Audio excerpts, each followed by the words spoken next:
Moving on to some of the other stuff on how ETFs are actually replicating indexes. Can you talk about how ETFs approach replicating their benchmark index? So this is another topic, another paper in the similar direction of how do these changes in institutional investing and even institutional investing technology, how do they affect underlying financial markets and perhaps the real economy?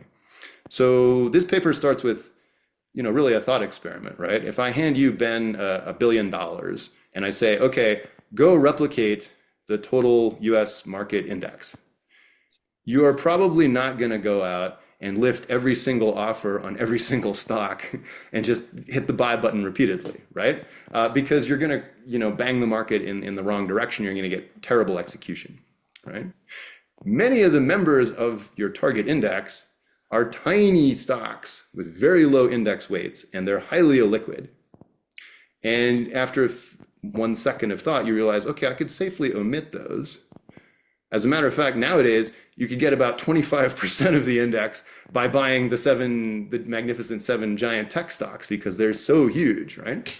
And so in general, most index funds and ETFs especially, because liquidity and transaction costs are so important for ETFs, use this so-called sampling approach to replicating their underlying index.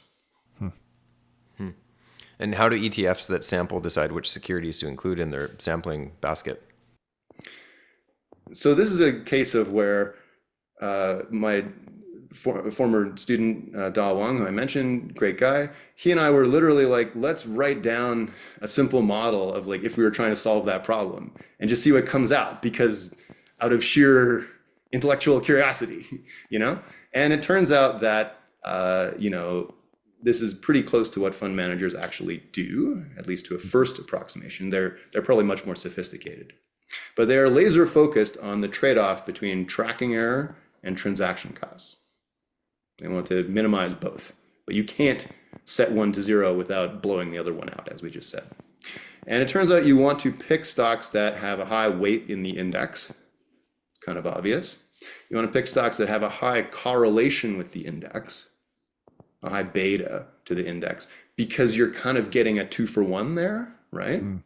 And third, you want to pick stocks, crucially, that have very good liquidity, very tight bid-ask spread, so you can minimize transaction costs. What effect does the sampling choice have on authorized participant arbitrage? So the way this works is that the ETF sponsor, who's kind of the custodian, they post their basket of stocks and proportions, and they say, that's my basket that I'll exchange for shares of the ETF. And then they leave it up to the authorized participants, who are generally big, high-frequency trading firms, right, to arbitrage the basket against the ETF shares. And that's how ETFs achieve this astonishingly low tracking error, like millisecond to millisecond, and at the same time have very low transaction costs, right?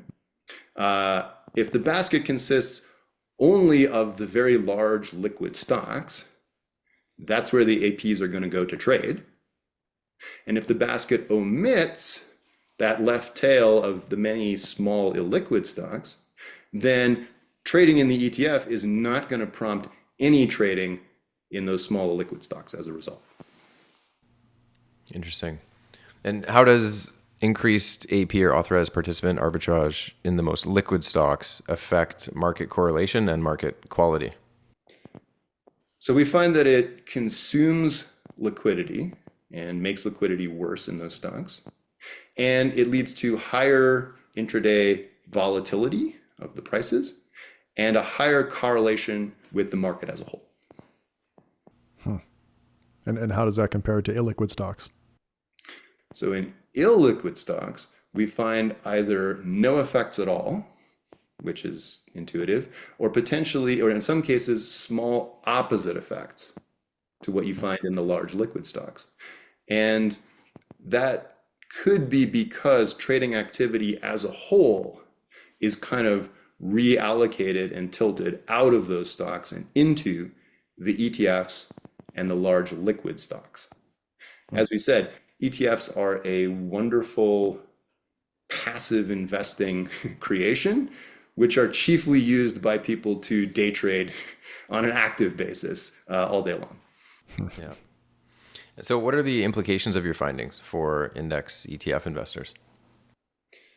For ETF investors, this whole mechanism that we described and this whole phenomenon is, again, just unquestionably a boon. Because sampling replication is what gives us this universe of ETFs. I think, in fact, I don't know when this happened. This might have been a few years ago now. We passed the point where there's more ETFs traded than there are actual individual stocks. Right. Okay?